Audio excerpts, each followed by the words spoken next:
Perkenalkan, nama saya Imade Agus Budiarta, NIM 190111123, kelas 3B Manajemen Reguler Sore.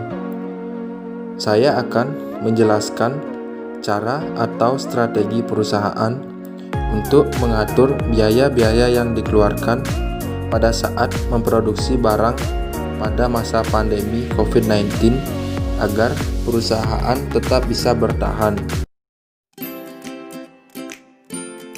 Cara yang pertama yaitu ketahui dan hemat biaya produksi.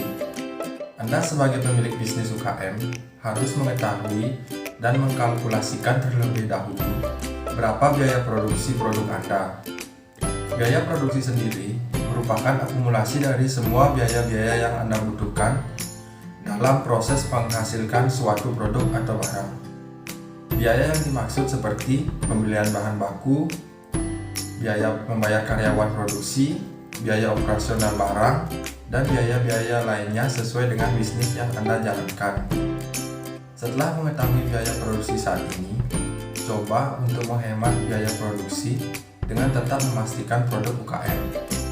Anda dapat memulainya dengan hanya membeli kebutuhan bahan baku sesuai dengan kebutuhan saat ini.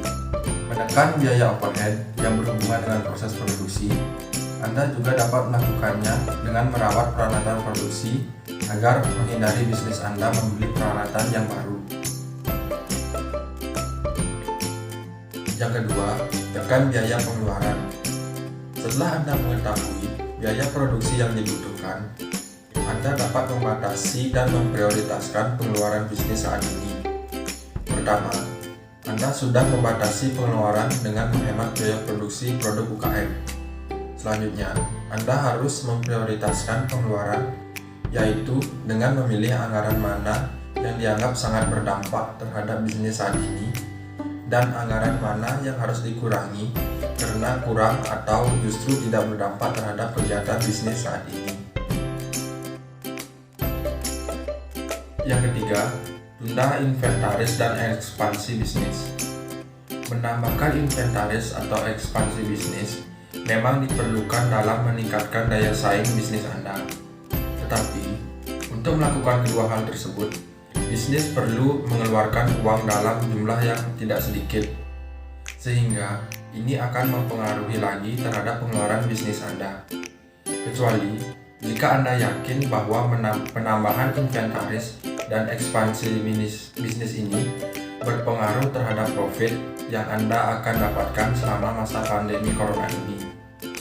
Anda dapat menambahkan inventaris dan ekspansi bisnis dengan tetap memperhatikan laba yang didapatkan. Yang keempat, lakukan promosi agar menambah penjualan. Anda dapat menawarkan promosi agar menambah penjualan karena pembelian pertama dan kedua dari konsumen belum tentu menghasilkan profit yang terasa bagi bisnis Anda. Berikan potongan harga untuk menarik konsumen dalam pembelian produk UKM. Terlebih, Anda sudah mengetahui berapa biaya produksi yang harus dikeluarkan sehingga potongan harga yang diberikan tetap menjaga kestabilan keuangan.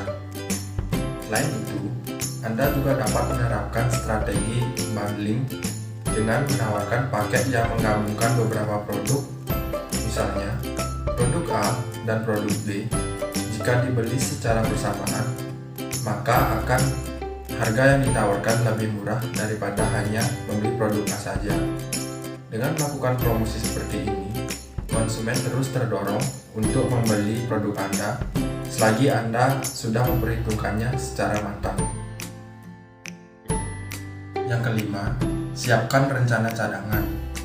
Bisnis UKM harus memiliki rencana cadangan, terutama di saat pandemi corona ini. Banyak hal yang tak terduga yang mungkin saja akan terjadi. Misalnya, biaya bahan baku yang meningkat ataupun pengiriman yang terhambat. Untuk menyiapkan segala kemungkinan yang akan terjadi, susun strategi dari sekarang bagaimana bisnis Anda tetap bertahan.